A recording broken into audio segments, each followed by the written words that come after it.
تبارك الذي بيده الملك وهو على كل شيء قدير.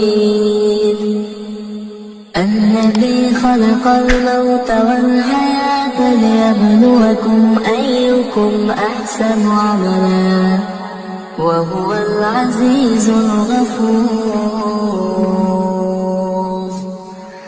الذي خلق 7 سماوات طباقا ما ترى في خلق الرحمن من تفاوت فارجع البصر هل ترى من فطور